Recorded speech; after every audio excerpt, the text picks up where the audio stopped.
The silk of her wedding dress rustled against the carpet as Nicole Crawford lowered herself to the floor and rolled under the king-sized bed in the honeymoon suite. She pressed her hand over her mouth to keep from giggling, her heart racing with excitement. This was going to be perfect. Brandon would walk in expecting to find his beautiful bride waiting on the bed, and instead she would grab his ankle and scare him senseless. It was exactly the kind of playful joke that had made him fall in love with her, or so she believed. The clock on the nightstand showed 11:47 p.m. The reception had ended 20 minutes ago, and Brandon had said he needed to speak with his mother Patricia about something important before joining Nicole. She didn't mind waiting. After 2 years of dating and 6 months of engagement, what was another few minutes? Nicole stared at the bottom of the mattress above her, still unable to believe this day had finally come. She was Mrs. Brandon Mitchell now. Her mother would have been so proud. When cancer took her mother 3 years ago, Nicole thought she would never feel whole again. Then Brandon appeared at a charity gala, charming and attentive, and slowly brought color back into her world. He supported her through the grief, encouraged her work at the tech company her mother had left her, and made her believe in love again. The suite door clicked open. Nicole held her breath and prepared to spring out. But then she heard heels, 2 sets of them, clicking against the marble entryway. That was strange.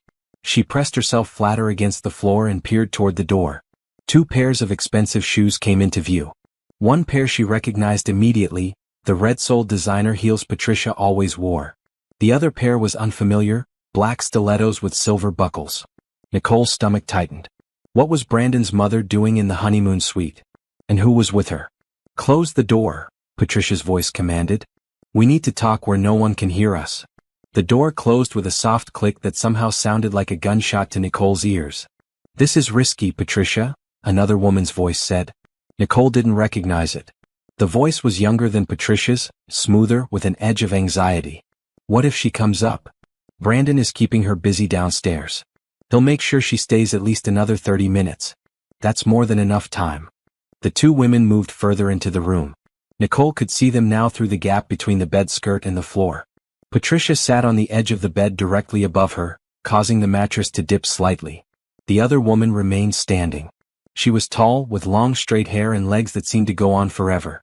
She wore a form-fitting black dress that Nicole now remembered seeing at the reception, though she couldn't recall where. "I can't believe you actually pulled this off," the standing woman said. 2 years.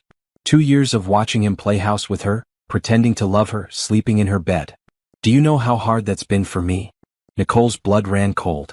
"Veronica, please," Patricia said with obvious irritation. "You know this was necessary. Her mother's company is worth $60 million, and she inherited every penny along with those patents. Do you think Brandon could have gotten close to that money any other way? She's not stupid. She would have seen through him in a month if we hadn't planned everything perfectly." I know. Veronica began to pace.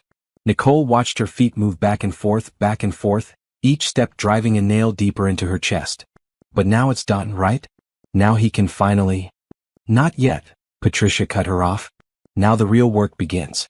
He needs to get access to her accounts, get his name on the company paperwork, position himself to take control when the time is right. These things take time. 6 months, maybe a year." "A year?" Veronica's voice rose sharply. "You said 6 months maximum when this started. Then it was a year. Then it was after the engagement.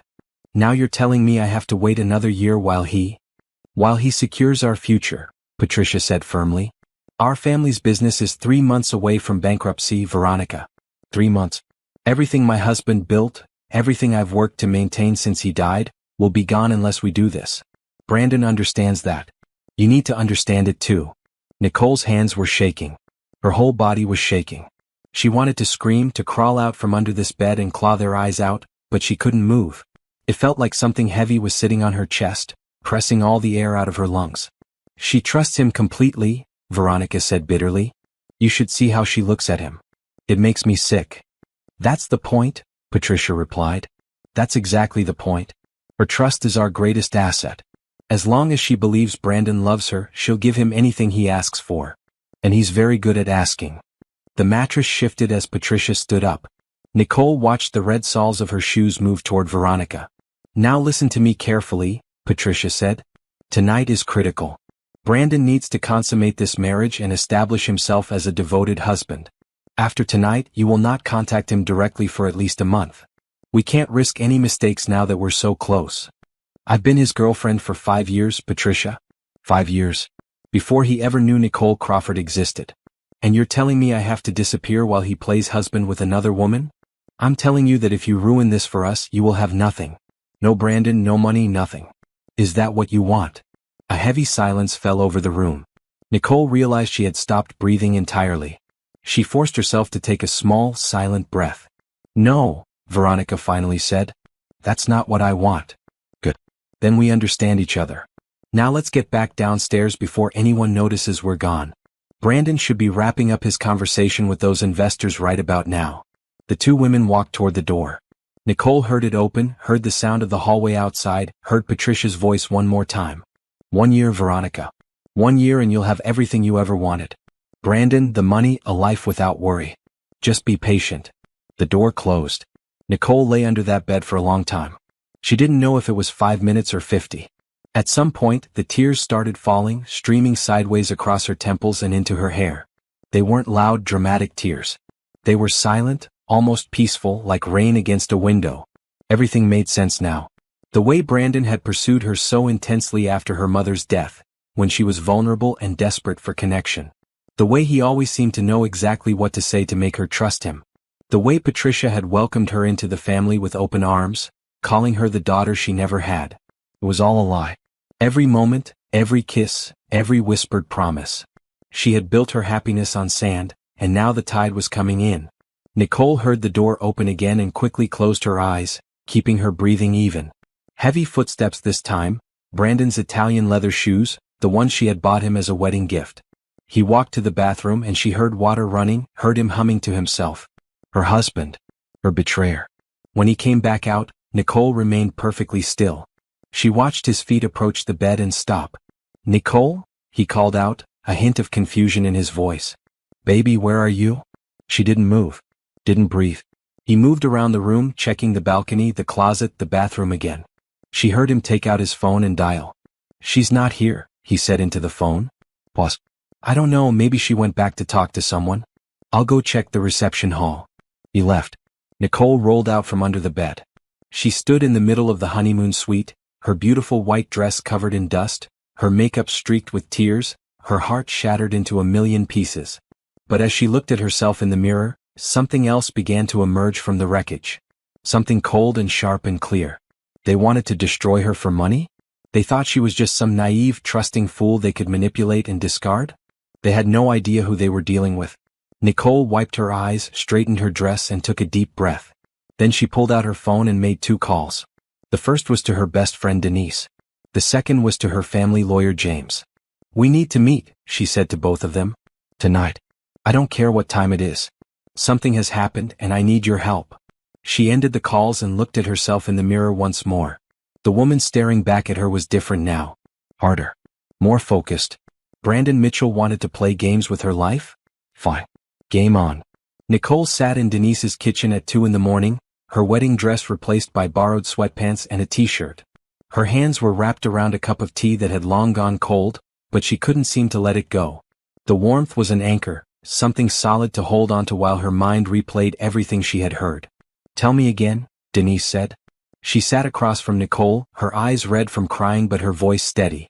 Denise had been Nicole's best friend since college, and she had never trusted Brandon. Nicole had always dismissed her concerns as overprotectiveness. Now she wished she had listened. His mother brought that woman, Veronica, to the honeymoon suite, Nicole said for the 3rd time. They thought the room was empty. They talked about everything. The plan, the money, how long they've been deceiving me. 5 years, Denise repeated. He's been with this Veronica woman for 5 years? Nicole nodded. Before me. He was already with her when we met. This whole relationship, our entire engagement, the wedding, it was all just a scheme to get my mother's company. Patricia's family business is about to go bankrupt. They needed my money to save it. Those monsters.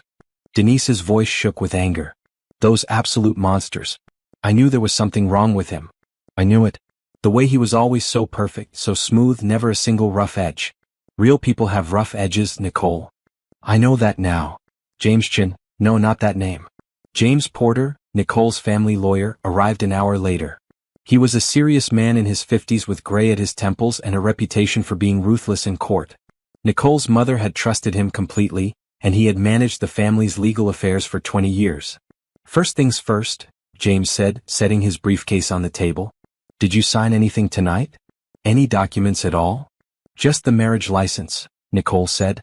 Brandon mentioned something about adding his name to some accounts tomorrow for convenience, but I didn't sign anything for that. Good. That's good. James pulled out a legal pad and began making notes. Now, tell me about the prenuptial agreement. Nicole felt a flicker of something that might have been hope. Brandon insisted we sign one. He said he wanted to prove he wasn't after my money, that he would be fine if we divorced with nothing. Do you have a copy? Yes, in my safe at home. I need to see it immediately. These things can be tricky. If it wasn't drafted carefully, it might not offer the protection you think. Nicole's stomach turned. His mother's lawyer drew it up. I just signed where Brandon showed me. James and Denise exchanged a look. Don't worry, James said, though his voice was careful. We'll review every word. But Nicole, I need you to understand something. Until we know exactly what we're dealing with legally, you need to be very careful about what you say and do around Brandon. If he realizes you know the truth, he might accelerate his plans or destroy evidence. Evidence? Nicole repeated. What kind of evidence? Everything. Emails, texts, financial records, anything that shows his intent to defraud you. These people are criminals, Nicole. What they're doing isn't just morally wrong, it's illegal. But to prove it, we need documentation. Nicole looked at her cold tea, her mind beginning to shift from shock into something more focused. So I should go back? Pretend nothing happened. For now, yes. I know that's incredibly difficult, but it's the smartest play. Let them think they've won. Meanwhile, we'll be building a case they never see coming. Denise reached across the table and took Nicole's hand. You don't have to do this alone. I'll be with you every step. Nicole squeezed her friend's hand and felt something strengthen inside her. The heartbreak was still there, it would be there for a long time, but it was making room for something else now. Purpose. What about my company? Nicole asked James. How do I protect it? First thing tomorrow we change every password, every access code. We review who has signing authority and limit it to only you. We inform your board of directors that no changes can be made without a meeting where you are present. My board. Nicole's eyes widened. Patricia got me to add Brandon to the board 3 months ago. She said it would show the investors that we were a united front. James wrote something down quickly. Then we need to move carefully around that. We'll find a way to remove him, but it has to be done properly or he might get suspicious. This is a nightmare, Nicole whispered. It was, James agreed. But nightmares end, and when this one does, you're going to be the one standing. I promise you that. Nicole drove back to the hotel as the sun was coming up. Brandon was asleep in the honeymoon suite, sprawled across the bed like nothing was wrong. Nicole stood in the doorway and watched him for a long moment. How many times had she looked at him with love? How many times had she touched his face, kissed his lips, trusted him with her secrets and her dreams? All those memories felt poisoned now, like photographs developing wrong, showing the darkness underneath the smiling surface. She went into the bathroom and looked at herself in the mirror. Her eyes were swollen from crying, but her jaw was set firm. She thought about her mother, about the company she had built from nothing, about all the employees who depended on it for their livelihoods. Patricia and Brandon thought they could just take it. They thought Nicole was nothing but a grieving orphan they could manipulate. They were wrong. Nicole washed her face, applied enough makeup to hide the worst of the damage, and practiced her smile in the mirror until it looked real. Then she walked out of the bathroom and gently shook Brandon's shoulder. "Morning, husband," she said softly. Brandon opened his eyes and smiled at her, and for a moment the expression looked so genuine that Nicole almost doubted what she had heard. But then she remembered the words, "Her trust is our greatest asset." "Morning, wife," he said, pulling her down for a kiss. "Where did you disappear to last night? I looked everywhere for you." "I got talking to one of my cousins and lost track of time," Nicole lied smoothly. "It was easy, too easy. When I finally came up, you were out cold. I didn't want to wake you. You should have. I wanted our wedding night to be special. We have plenty of nights ahead of us," Nicole said. "Right now, I just want breakfast. I'm starving." Brandon laughed and kissed her again. "That's my girl. Always thinking about food. My girl." The words made Nicole's skin crawl, but she kept her smile in place. She was not his girl. She was not his anything. She was the woman who was going to take everything from him just like he planned to do to her. but he would never see it coming. The next 3 weeks were the hardest of Nicole's life. Every morning she woke up next to Brandon and fought the urge to scream the truth in his face. Every night she lay beside him and listened to his breathing, wondering how the same mouth that told her he loved her could also plot her destruction. But she held it together. She smiled when he kissed her goodbye in the morning. She asked about his day when he came home. She played the role of happy newlywed so perfectly that even she started to wonder if she was losing her mind. The only thing keeping her sane was the work happening behind the scenes. James moved quickly and quietly. Within the first week, every password and security code at Nicole's company was changed. Brandon's board access was quietly reduced through a series of technical-looking excuses. System upgrades, security protocols, nothing personal. He complained once or twice, but Nicole soothed him with promises that it would all be restored soon. "They're just being extra careful," she told him. "You know how IT people are." "Yeah, I guess," Brandon said, though she could see the frustration behind his eyes. His plans were already being slowed and he didn't even know why. Meanwhile, Denise did research on Brandon's past. What she found was disturbing. 5 years ago, Brandon had been engaged to another woman, a young heiress named Michelle Torres. The engagement ended suddenly, and Michelle refused to speak about it publicly. But Denise had a friend who knew a friend, and eventually they got the story. "She caught him," Denise told Nicole over a private lunch. Michelle caught him in lies about money. He had convinced her to put his name on some of her accounts, and when she started noticing discrepancies, he tried to gaslight her. She broke off the engagement and threatened to go public, but he had some embarrassing photos of her and used them as blackmail to keep her quiet. Nicole felt sick. "So I'm not even his first target." "No. You're just the first one he actually married. Which means he's getting bolder, more desperate. Or his mother is." Nicole started paying closer attention to Patricia. Her mother-in-law visited at least twice a week, always with suggestions about how Nicole should handle her finances, her company, her life. Before, Nicole had seen this as caring maternal advice. Now she recognized it for what it was: reconnaissance. "You should really let Brandon handle the investment accounts," Patricia said one afternoon over coffee. "He has such a head for numbers. And it would free you up to focus on the creative side of your business."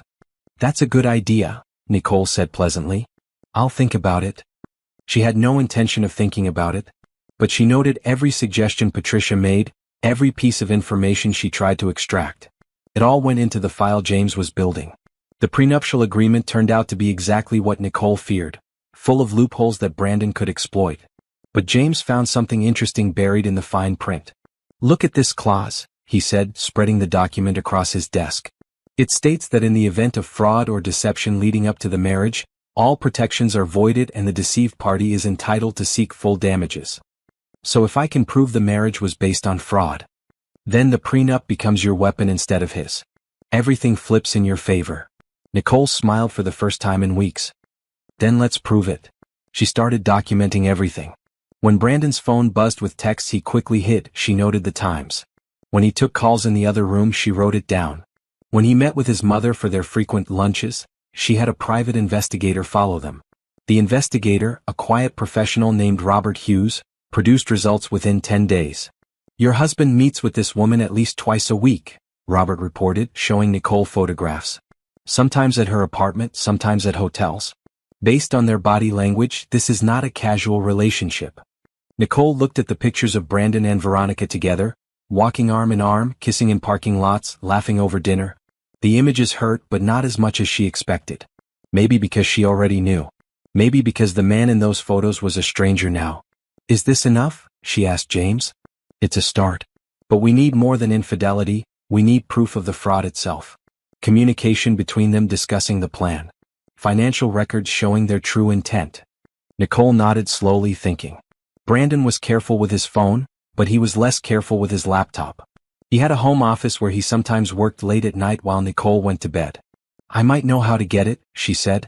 That night, Nicole waited until Brandon was asleep and crept into his office. His laptop was password protected, but she knew his habits. He used the same password for everything, a combination of his birthday and his mother's maiden name. She was in within seconds. His email was a gold mine. Messages to Veronica complaining about having to perform for Nicole every night. Exchanges with Patricia strategizing about when to push for access to certain accounts. Spreadsheets showing exactly how much of Nicole's wealth they planned to take and when. Nicole photographed everything. Page after page, email after email, until she had documented their entire scheme from beginning to end. Then she cleared her tracks, closed the laptop, and went back to bed. Brandon didn't stir.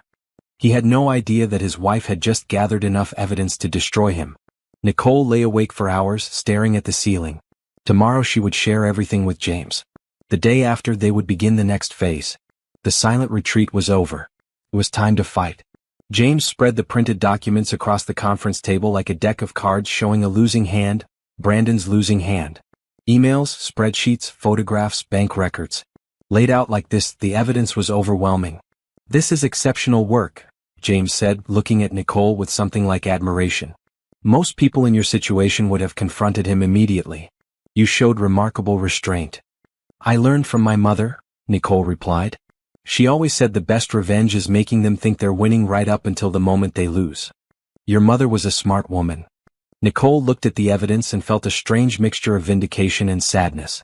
These papers represented her entire marriage. Every tender moment, every shared laugh, every whispered promise. All of it reduced to proof of a crime. "What happens now?" she asked. "Now we prepare our case. When you file for divorce, we'll do it with all of this ready to present. Brandon and Patricia won't have time to destroy evidence or come up with excuses. We'll hit them fast and hard." "And the fraud charges?" "Those will file separately with the prosecutor's office. Criminal proceedings take longer, but the evidence here is strong. Brandon could face serious jail time." Nicole nodded. She had thought she would feel more satisfaction at this moment, but instead she just felt tired. Tired of the deception, tired of pretending, tired of being surrounded by enemies in her own home. "I want to do something first," she said. "Before we file anything." James raised an eyebrow. "What did you have in mind?" "A dinner party. I want to invite everyone who matters, Brandon's business partners, Patricia's social circle, our mutual friends. I want them all there when the truth comes out." "A public exposure," James said slowly. "That's risky. If Brandon senses what's coming, he could try to get ahead of it, spin the story his way." "He won't sense anything. I've been playing the perfect wife for almost a month. He thinks I'm completely under his control." Nicole's voice hardened. "I want him to feel what I felt that night under the bed. I want him to look around a room full of people and realize that everyone knows exactly what he is." James studied her for a long moment, then smiled. "Your mother would be proud." "I hope so." They spent the next week planning every detail. The dinner party would be held at Nicole and Brandon's house, which made it even better. He would be exposed in his own home, surrounded by his own things with no escape. Nicole sent out invitations for Saturday evening, framing it as a celebration of their 1-month anniversary. "A month already," Brandon said when she told him about the party. "Time flies when you're in love." Nicole had to excuse herself to keep from laughing in his face. She also made preparations at her company. In a series of quiet meetings with her most trusted employees, she moved key projects to secure servers that Brandon couldn't access. She restructured several departments so that his limited board position had even less influence. And she began the paperwork to remove him from the board entirely, something that would go into effect the morning after the dinner party. Her employees were loyal and discreet. They had worked for Nicole's mother before her and they loved Nicole. When she explained that there were security concerns she was addressing, they asked no questions and followed her instructions exactly. The Friday before the dinner party, Nicole had lunch with Denise to go over final details. "Are you ready for this?" Denise asked. "Tomorrow your whole life changes." "My life already changed," Nicole said. "The night of my wedding, under that bed. Tomorrow I'm just making it official." "What about after? Have you thought about what comes next?" Nicole had thought about it. In fact, she had thought about little else during all those sleepless nights lying next to Brandon. "I'm going to focus on the company," she said. "Mom built something amazing and I've been letting myself get distracted. That stops now. I'm going to make it bigger than she ever dreamed." "And personally?" "Love, relationships. I don't know. Maybe someday. But not for a while. I need to trust myself again before I can trust anyone else." Denise reached across the table and squeezed her hand. "You're the strongest person I know, Nicole. You're going to get through this." "I know I am. I just wish it didn't hurt so much." That night, Nicole stood in her closet looking at the dress she would wear tomorrow. It was black, elegant, powerful, the kind of dress a woman wears when she means business. She thought about putting it on and walking down those stairs, seeing the room full of people, knowing what was about to happen. Brandon came up behind her and wrapped his arms around her waist. "Planning your outfit for tomorrow?" he asked, his chin resting on her shoulder. "Just trying to decide what makes the right statement." "You always make a statement. That's what I love about you." Well, the word was a knife in her gut. "Brandon," she said slowly, "are you happy? With me, with us?" "Of course I am. Why would you ask that?" "I don't know. I just want to make sure I'm doing enough. Being a good wife." He turned her around to face him, his hands on her shoulders, his eyes meeting hers. For a moment the mask slipped and she saw something real there, not love but something like admiration. The admiration of a predator for prey that hadn't yet realized it was caught. "You're perfect," he said. "Everything about you is perfect." Nicole smiled at him, letting him see what he expected to see: a woman in love, a woman fooled, a woman under control. "I'm glad," she said. "I just want tomorrow to be special." "It will be," he promised. "I'll make sure of it." Yes, Nicole thought. Tomorrow will definitely be special. Just not the way you're expecting.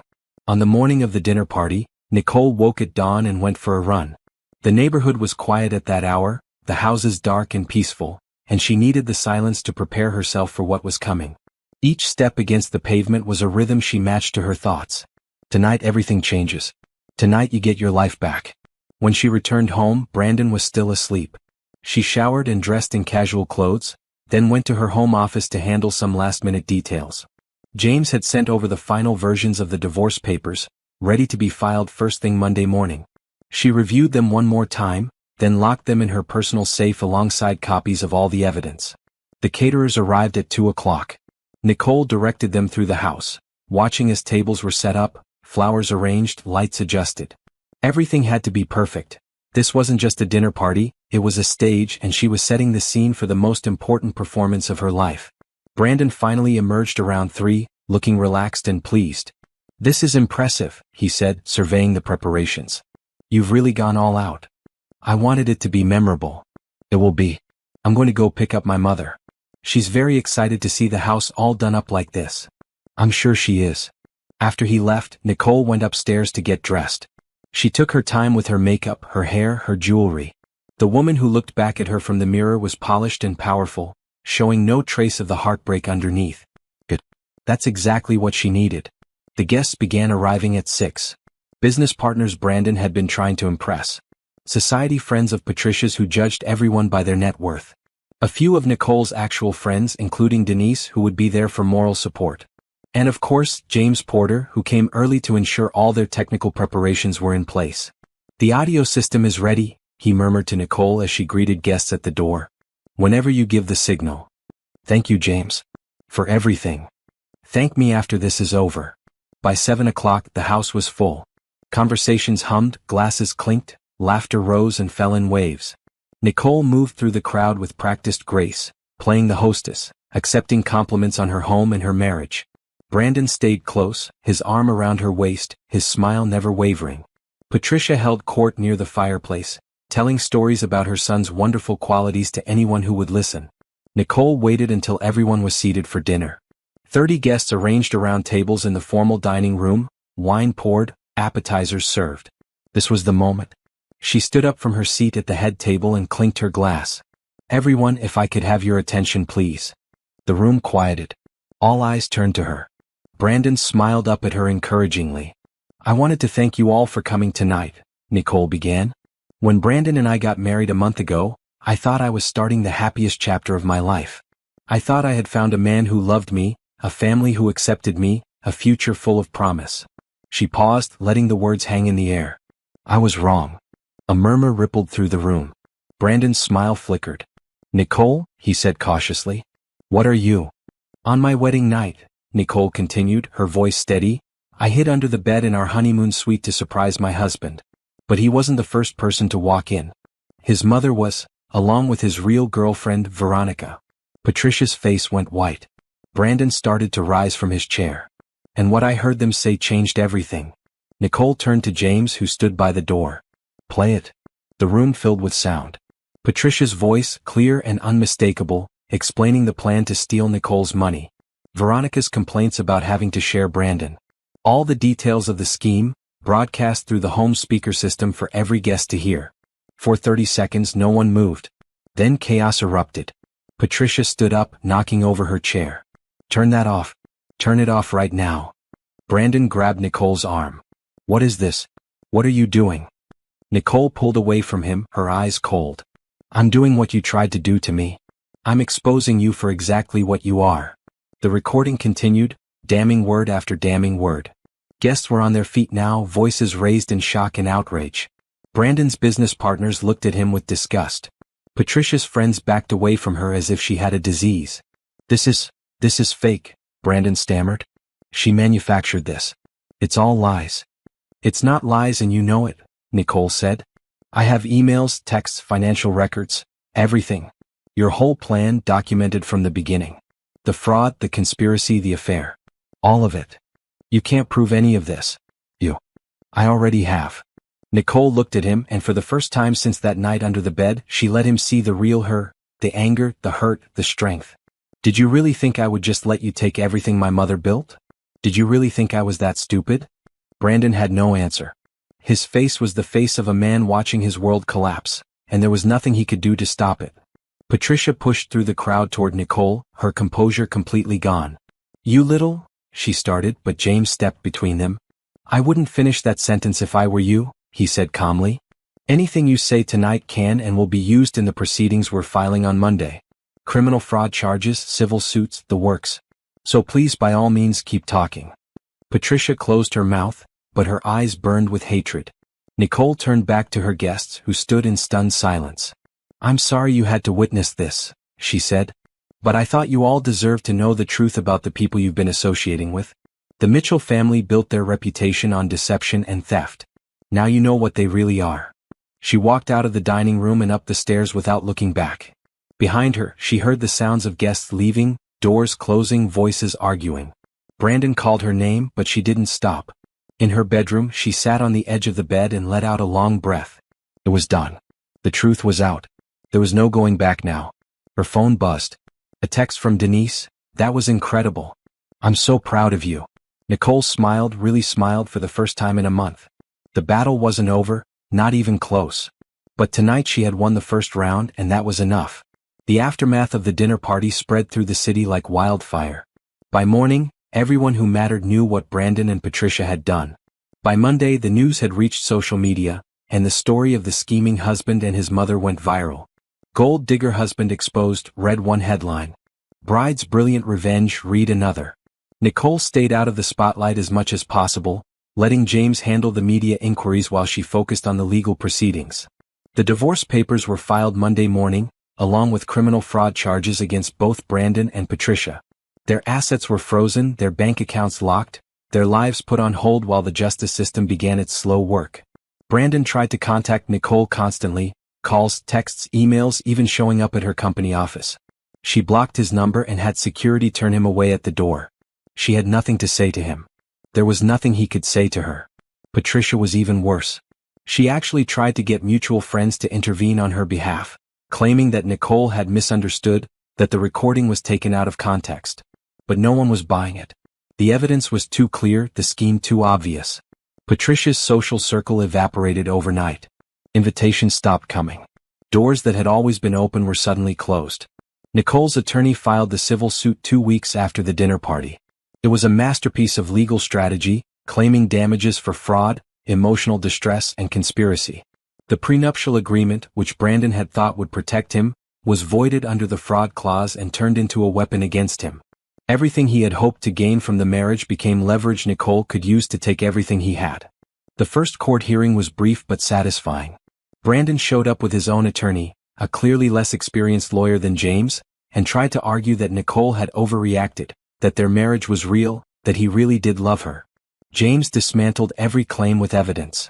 Emails in which Brandon called Nicole his mark. Texts to Veronica complaining about having to touch his wife.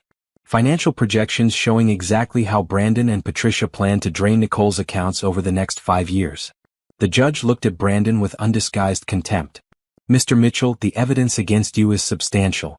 I'm setting a trial date for 3 months from now, and until then, you are prohibited from contacting Mrs. Mitchell or coming within 500 feet of her home or place of business.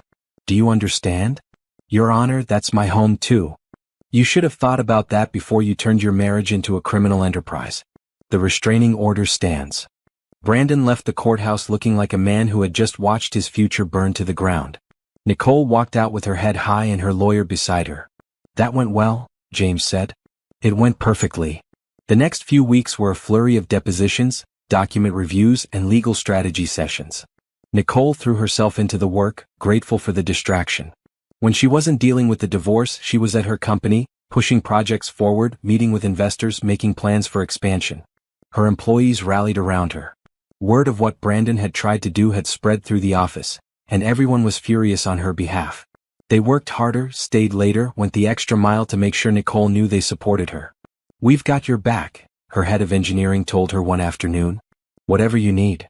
"Thank you," Nicole said, genuinely touched. "What I need is for us to have our best quarter ever. Can we do that?" "Absolutely."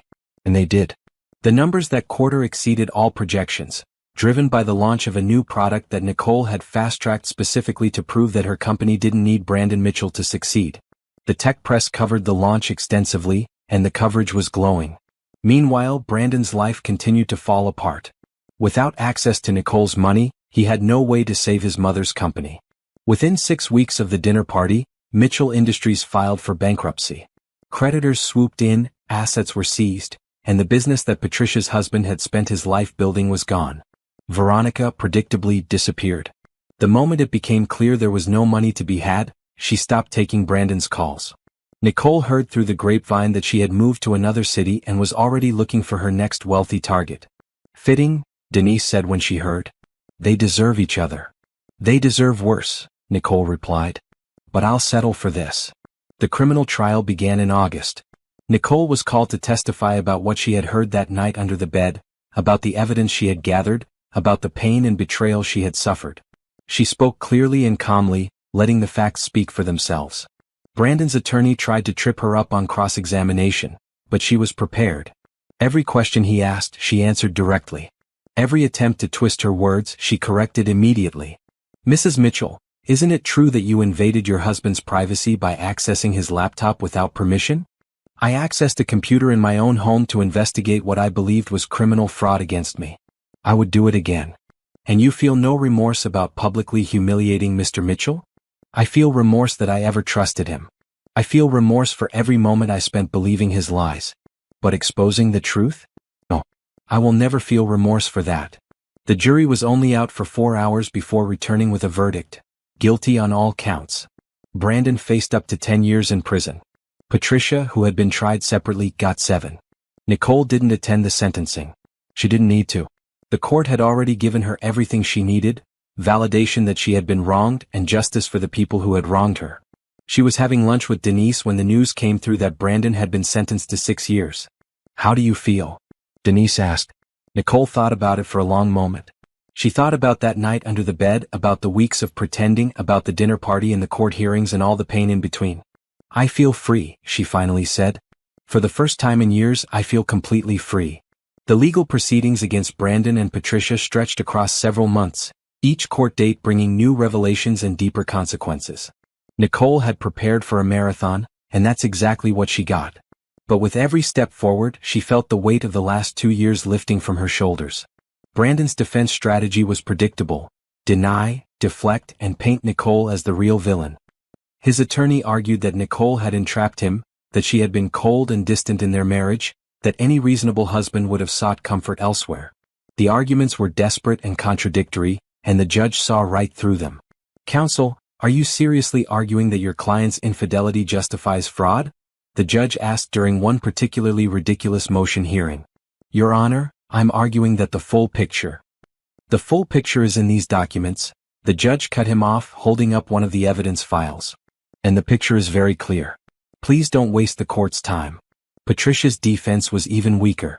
She tried to claim that she was just a concerned mother trying to help her son find happiness, that the conversations Nicole recorded were taken out of context, that she never intended for anyone to be harmed. The jury didn't buy it for a second. The emails showing her coordinating the entire scheme from the beginning were too damning. During Patricia's trial, something unexpected happened. Other victims came forward. It started with Michelle Torres, Brandon's former fiancée. She had heard about the case and decided she was tired of staying silent. She contacted James and offered to testify about her own experience with Brandon, the lies, the financial manipulation, the blackmail when she tried to leave. "I was afraid before," Michelle told Nicole when they met. "He had those photos and I didn't want them getting out. But then I saw what you did, how you fought back, and I thought, if she can be that brave, maybe I can too." Her testimony added another layer to the prosecution's case, showing that Brandon's scheme against Nicole wasn't a one-time thing but a pattern of predatory behavior. 2 other women came forward after that. A former girlfriend Brandon had convinced to invest in a fake business venture, and a colleague Patricia had defrauded years earlier using similar tactics. "They're serial predators," James told Nicole. "This is what they do. They find vulnerable people and exploit them. You just happen to be smart enough to stop them." The civil trial concluded in September with a judgment entirely in Nicole's favor. Not only was she granted immediate divorce, but she was also awarded damages for fraud and emotional distress. Brandon was ordered to pay her a substantial sum, not that he had anything left to pay with. His assets had already been seized to cover other debts, and he would be spending the next several years in prison regardless. Patricia's civil judgment was even harsher. As the mastermind of the scheme, she was held liable for the full extent of the damages. Her house was sold, her bank accounts emptied, her remaining assets liquidated. The woman who had once presided over high society gatherings was left with nothing but a prison sentence and a permanent reputation as a con artist. On the day the civil trial ended, Nicole walked out of the courthouse and stood on the steps, looking up at the sky. The sun was shining, the air was crisp, and for the first time in what felt like forever, she felt light. Really, truly light. James came to stand beside her. "Congratulations," he said. "You did it. We did it. I couldn't have gotten through this without you. You would have found a way. You're a fighter, Nicole. Your mother would be proud." Nicole nodded, her eyes stinging. She thought about her mother often these days, her strength, her wisdom, her refusal to let anyone take advantage of her. Nicole had inherited more than a company from her. She had inherited a backbone. "What happens now?" she asked. "Now you live your life. Build your company. Maybe when you're ready, let yourself be happy again." "Happy?" Nicole repeated, testing the word. "That sounds nice. You deserve it.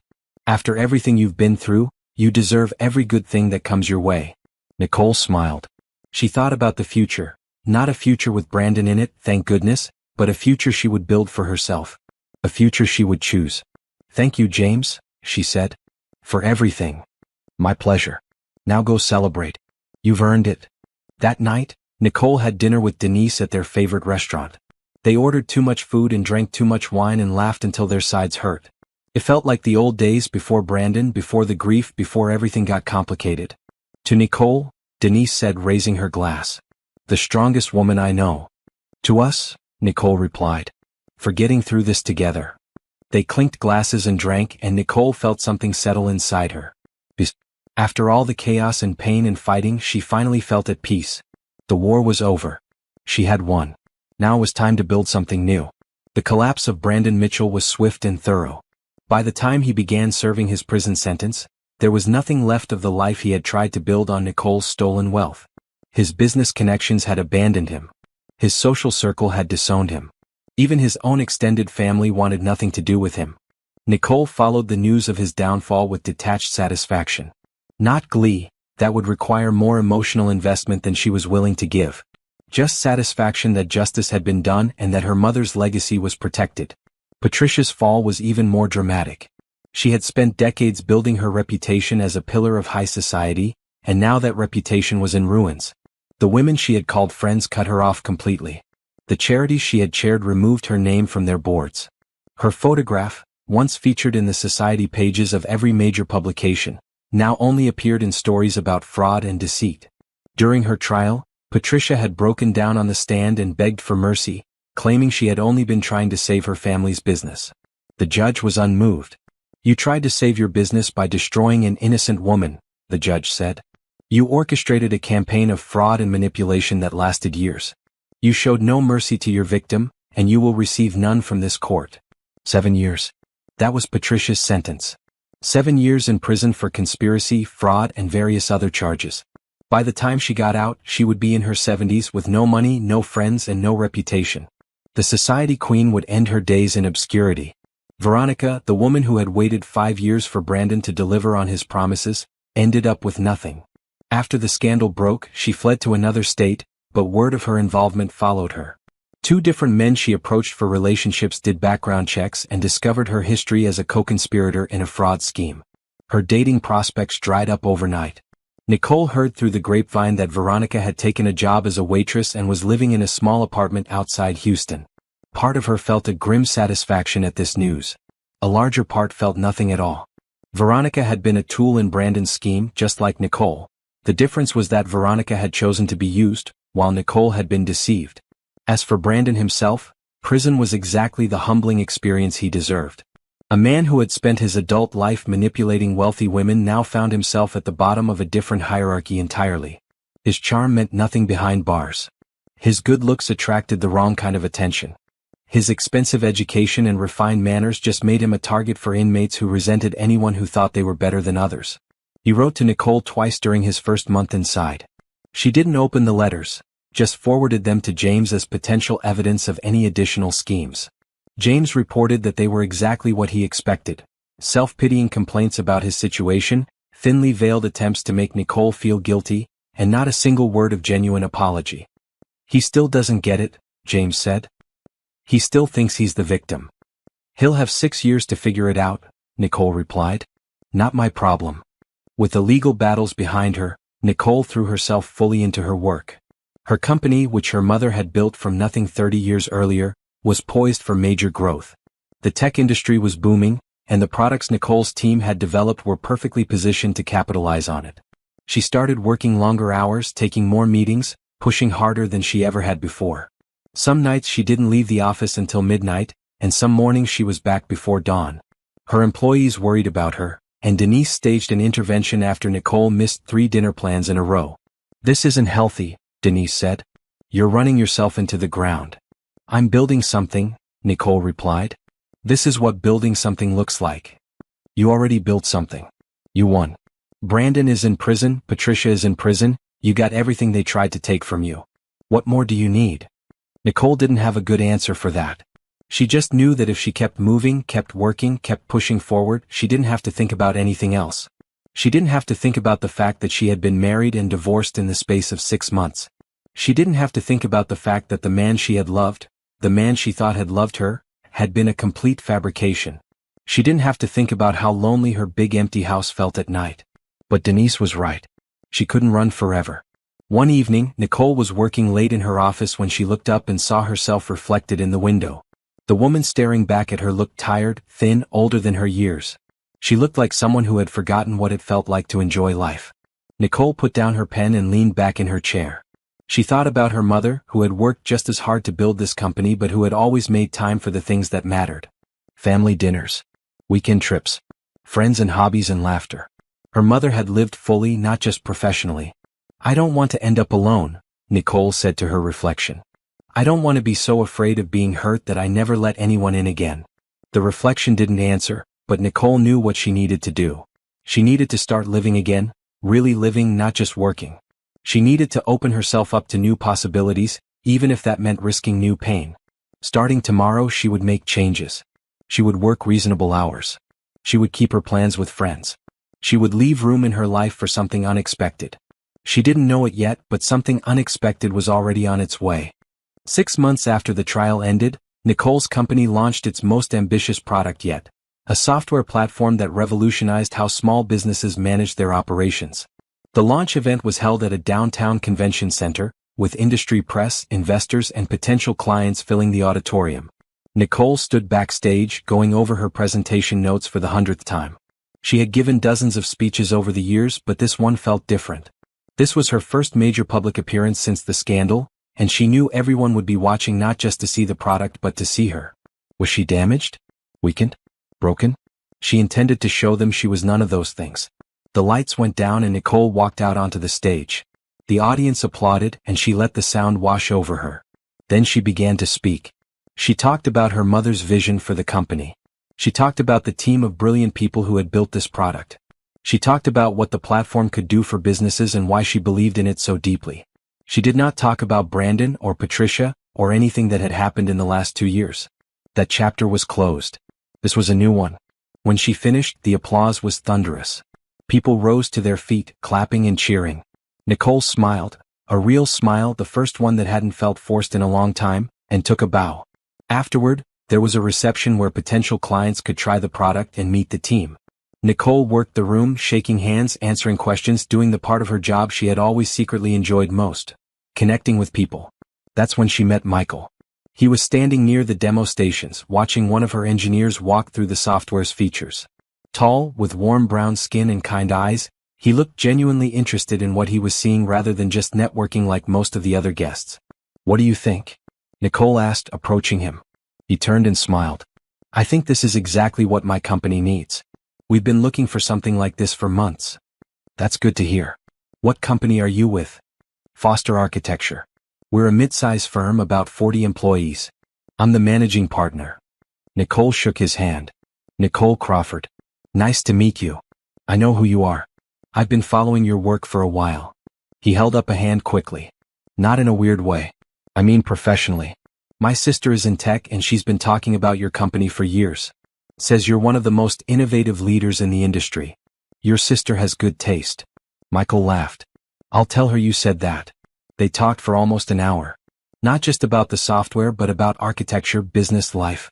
Michael was smart and funny and genuinely interested in what Nicole had to say, not just waiting for his turn to talk. He asked thoughtful questions and actually listened to the answers. By the time the reception ended, Nicole realized she was disappointed it was over. "I should get your contact information," Michael said. "For the software demo. My operations team will want to see it." "Of course." Nicole handed him her card. "Have them reach out to schedule something." He took the card and looked at it for a moment. Then he looked at her. "Can I be honest with you?" he asked. "Please." "The software looks great and my company will probably buy it. But that's not really why I want to stay in touch." He met her eyes directly. "I'd like to get to know you better. Not as a business contact. As a person." Nicole felt something flutter in her chest, something she hadn't felt in a long time and wasn't sure she wanted to feel again. But there was nothing calculated in Michael's expression, no agenda behind his eyes. He was just a person who found her interesting, and that was nice. "I'm not in a great place for dating right now," she said honestly. "I just went through something complicated and I'm still figuring things out." "I understand. No pressure." He put her card in his pocket. "But if you ever want to grab coffee and just talk, no expectations, no agenda, I'm around. Take your time." He gave her a final smile and walked away, and Nicole stood there for a moment, holding her breath. Then she let it out slowly. Maybe someday. But not yet. She threw herself back into work, but this time in a healthier way. She left the office at reasonable hours. She kept her dinner plans with Denise. She started running again in the mornings, feeling her body grow stronger, her mind clearer. And she thought about Michael. More than she wanted to admit. He had done exactly what he promised. Not pushed, not pressured, just sent occasional messages checking in, sharing articles he thought she might find interesting, generally being kind without asking for anything in return. 3 months after the launch, Nicole finally texted him, "Coffee still on the table?" His response came within minutes, "Absolutely. Name the time and place." They met at a small cafe near her office. The conversation picked up right where it had left off at the reception. Easy, natural, like they had known each other for years instead of months. Michael told her about growing up in Chicago, about his path to architecture, about his dream of designing buildings that brought communities together. Nicole told him about her mother, about the company, about what the last few years had been like. She didn't tell him everything, not yet, but she told him enough. And he didn't flinch. He didn't try to fix her or judge her or make it about himself. He just listened and said, "That sounds incredibly hard. I'm sorry you went through that." "Thank you," Nicole said. "I'm sorry I didn't reach out sooner. I just needed to be sure I was ready." "And are you? Ready?" She thought about it. She thought about the woman she had been before Brandon. Trusting, open, maybe a little naive. She thought about the woman she had become after. Stronger, wiser, more careful.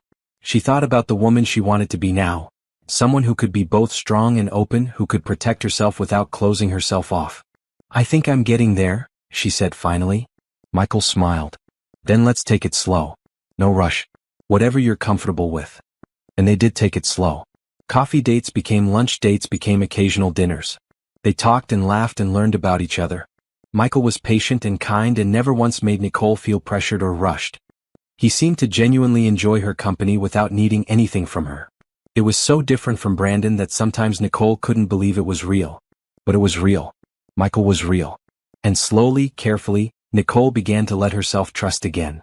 1 year after the dinner party that had exposed Brandon's scheme, Nicole stood in a courtroom for the last time. This was the final hearing, a formality to close out the remaining legal proceedings and ensure that all judgments had been satisfied. Brandon wasn't there, he was still in prison, but his attorney was present, looking tired and defeated. All matters have been resolved in favor of the plaintiff, the judge announced. This case is officially closed. Nicole shook James's hand and walked out of the courthouse into the sunlight. It was over. Really truly over. The man who had tried to steal her life had lost his own, and she was free. That evening she hosted a small gathering at her home. Her home, fully hers now that Brandon had no claim to it. Denise was there, along with a few other close friends. James came by briefly to offer his congratulations. And Michael was there, standing beside her as if it was the most natural thing in the world. Speech. Denise called out, clinking her glass. The woman of the hour must make a speech. Nicole laughed and shook her head, but everyone else took up the chant. Finally, she held up her hands in surrender. Okay. But just a short one. She looked around the room at the faces of the people who had supported her through the worst year of her life. Her eyes stung and she let them. A year ago, I discovered that my entire marriage was a lie, she began. The person I thought loved me was just using me and I felt like the biggest fool in the world. I thought I would never trust anyone again. I thought I would never be happy again. She paused, collecting herself. But here's what I've learned. Betrayal doesn't have to define you. Being hurt doesn't make you weak. What matters is what you do next. You can let it destroy you or you can let it make you stronger. You can spend your life being afraid or you can take a risk and open your heart again. She looked at Michael, who smiled at her with so much warmth that she felt it in her bones. I'm not going to lie and say I'm completely healed. I still have hard days. I still have moments when I wonder if I can ever really trust again. But I'm trying. I'm putting myself out there. And I think that's all any of us can do. She raised her glass. To all of you for being there for me. To my mother who taught me how to fight. And to new beginnings. To new beginnings, the room echoed. Later, after the guests had gone, Nicole and Michael sat on her back porch, looking up at the stars. The night was quiet and clear, and Nicole felt a deep sense of peace that she hadn't experienced in years. Can I ask you something?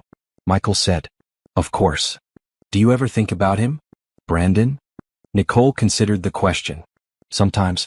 Not with anger anymore, just sadness, I guess. Sadness for the person I thought he was and the life I thought we would have. But that person never existed and that life was never real. So mostly I try not to think about him at all. That makes sense. What I think about more is who I am now because of what happened. I'm stronger than I was. I know what I want. I know what I deserve. She turned to look at him. I know that I deserve someone who loves me for real, not someone who's just pretending. Michael took her hand. You deserve that and more.